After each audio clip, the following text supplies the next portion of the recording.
So client script. So major thing is what is the client script? The script which will run at client side, that is the client script. Initially, you should know the client script from C. Generally, for client scripting, we'll use the JavaScript. We have now new JavaScript versions also. Some JavaScript version they are working on server side also. So what is the client script? You can say generally in previous you can say most of the people they will use a JavaScript as a client script, but JavaScript has you can say it is a bigger picture than more than the client script actually now using Node.js, okay, Angular 2, React.js and all. So now we need to just think about a client script related to service now. So what is client script? A script which will run at client side we call as a client script. Okay.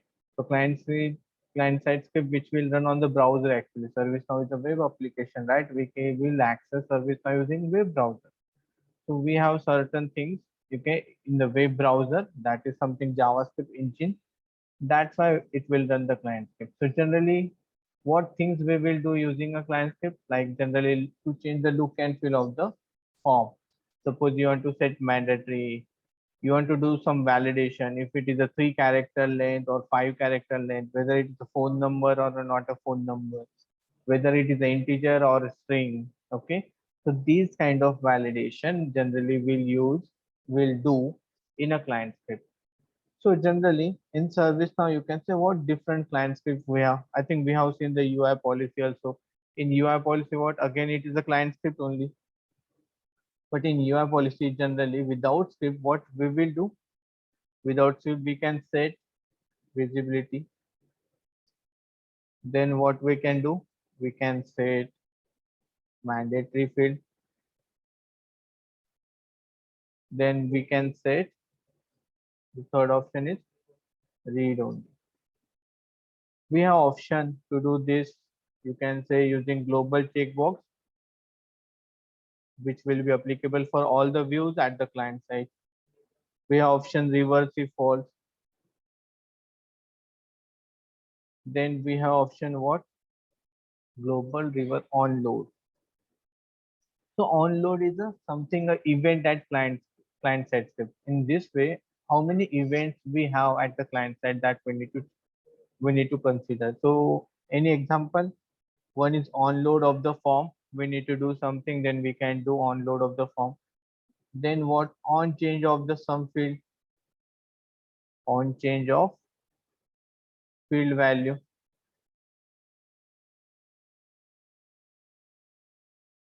Suppose you are changing the value and you need to check whether that is correct or not, whether that is valid or not. Then what? When you submit the form, on submit. So these three, you can say, events are important in ServiceNow. After that, we have a lot of events at client side. Apart from ServiceNow, you can say on focus. Then we have on mouse up, on mouse down, on mouse click, left click, right click, then upper arrow, below arrow, focus, unfocus. You got it right. These are the events at client side. Focus means what? If you go to any form,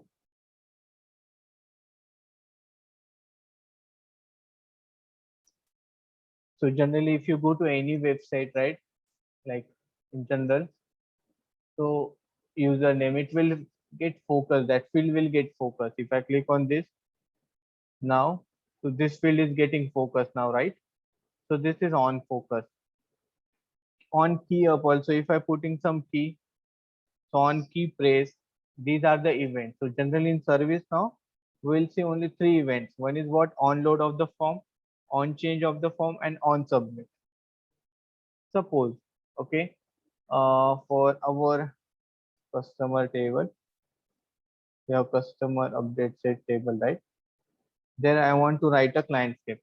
So now if you go to any table, okay, if you right click and if you go configure and click on all, you will get all the configuration atoms for that table. I think that everyone knows. and there you can create a UI policy also and the client script also. You can say in the UI policy, we know what is UI policy. We have created some UI policy. Now we need to create a client script. If I click on new, first we will understand the form of the client script. So now likewise UI policy, we have the name. So in UI policy, we don't have a name. We directly have the short description. In the client script, we have the name. So I will create one name first. I will create my first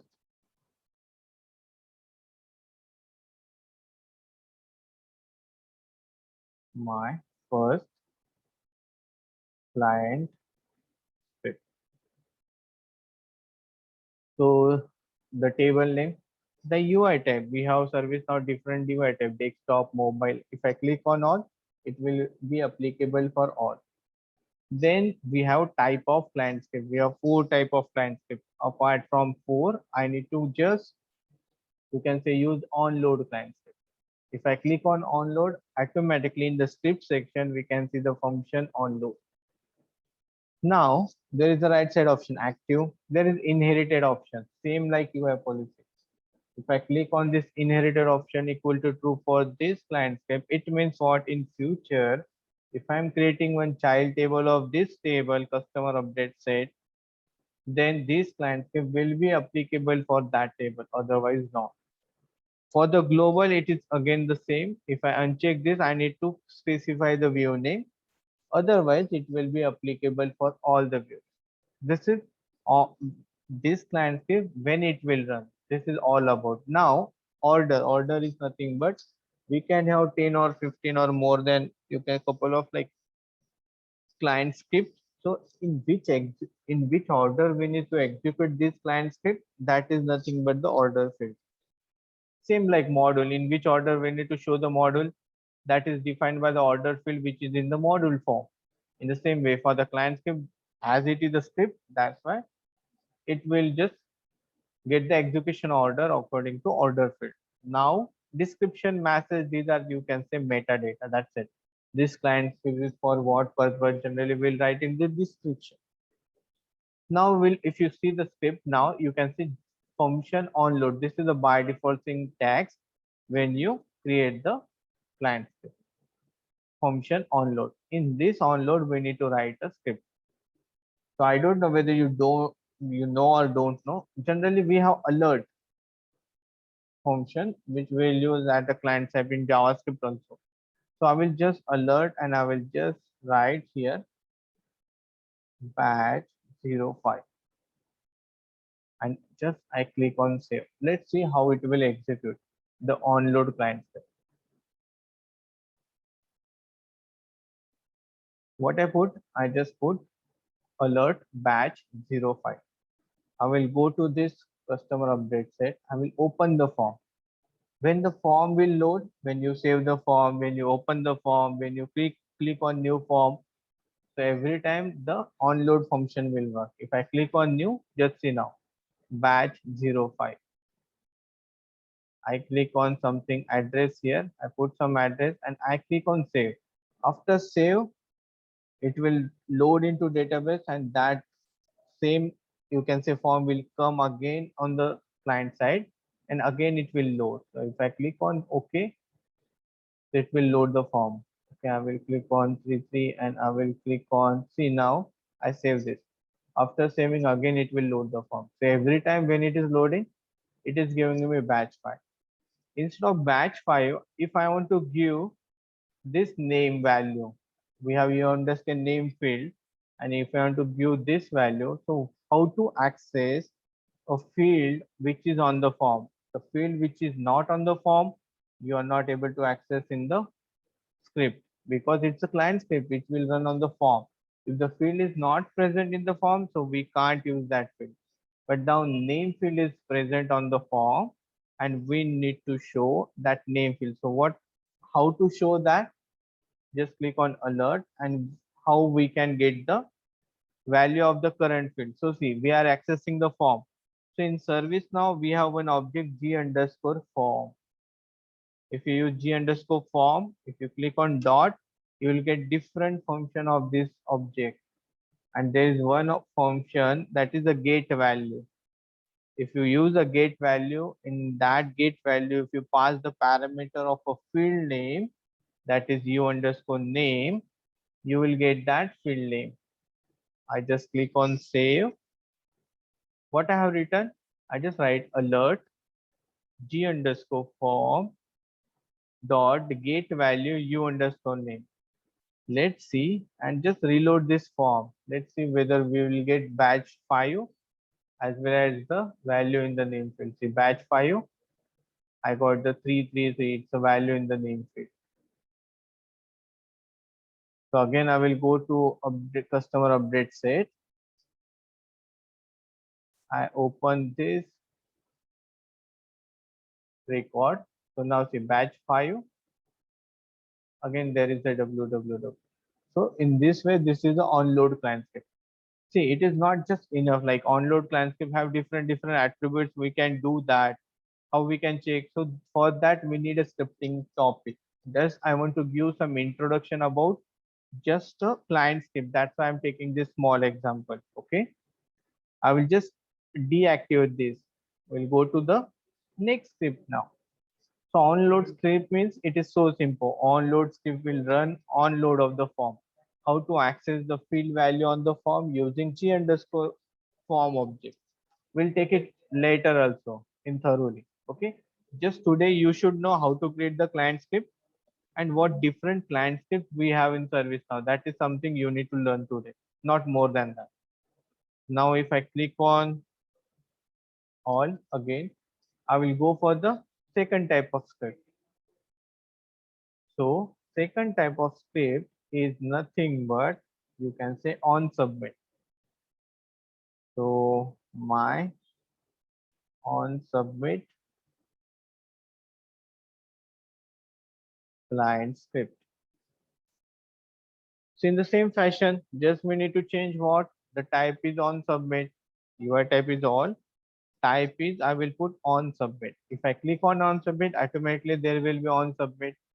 Here I will give alert also alert. I'll put batch 5. Batch 5 submit. Let's see when this will execute now on submit when we are submitting the form.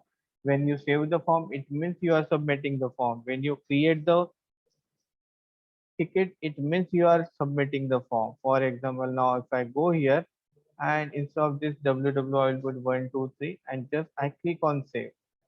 If I click on save, it is nothing but the okay. So to run this script, see now I have created the script, but I didn't reload the form. That's why this new script is not applicable for the form. Now I reload the form and now I will remove something and I will put some value and I click on save. See, batch 5 submit. If I remove something, if I add some address, again I submit. Save means submit. So submit is nothing but when you are submitting the form to the database. So that time this on submit client script will run. Here you can check. What you can check? See, okay, now it's quite hard to understand. Maybe we'll create a one variable, var variable f equal to. We'll see in another session what is var.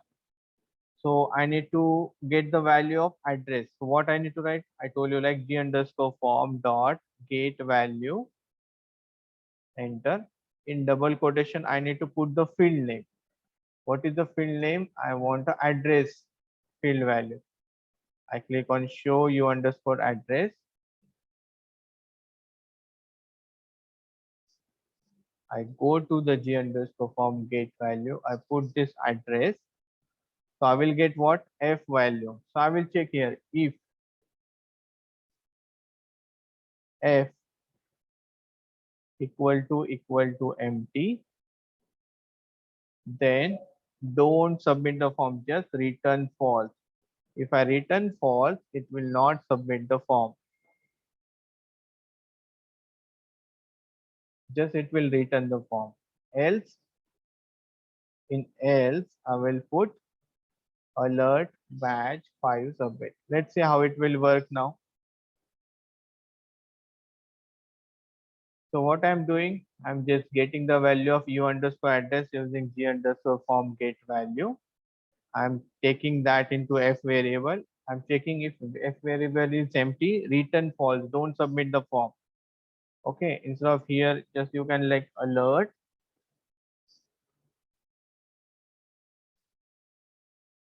address value is empty and just click on save.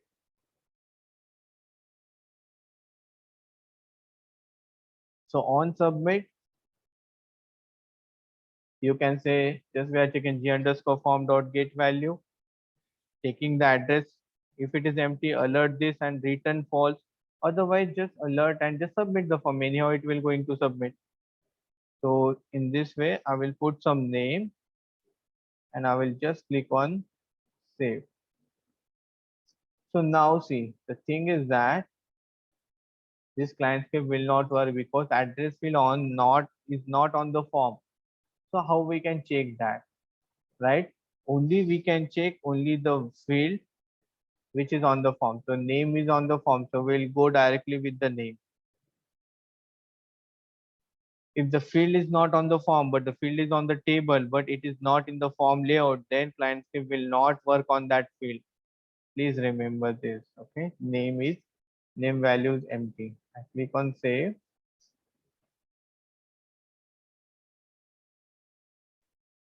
So now what I will do, I will reload the form first. Then I will remove this name value. Address will come here, and after this, I will save the form. So our on submit client script, see batch 5 submit. See, name value is empty. Okay, wait, I will check that. No, there is no error. Okay, this is coming twice. That is fine. We'll save this. Now let's see. So if I put something, I click on save. Okay, wait, I need to reload. Otherwise, we'll get the same thing again and again. Okay. So for this, if I go here and if I click on submit, so batch 5 submit, that is working fine. Suppose if I remove this, if I put some address and if I click on save, now let's see. The value, new value is empty. After that, it is not executing and it is not getting saved also. If I reload the form, you can say the previous values will be there only. So in this way, we'll stop submitting the form from the user. This is on submit. We have seen only two client scripts. One is on load, on submit. I have just do what? I just put the alerts. I'm getting some value from the form. How to get the value from the form? Using g underscore form. There is a g underscore form object dot get value is a function where I put the field name, u underscore name. This is a simple thing. Okay, on change and on submit. After this, we'll see other two, that is on change and on sell edit.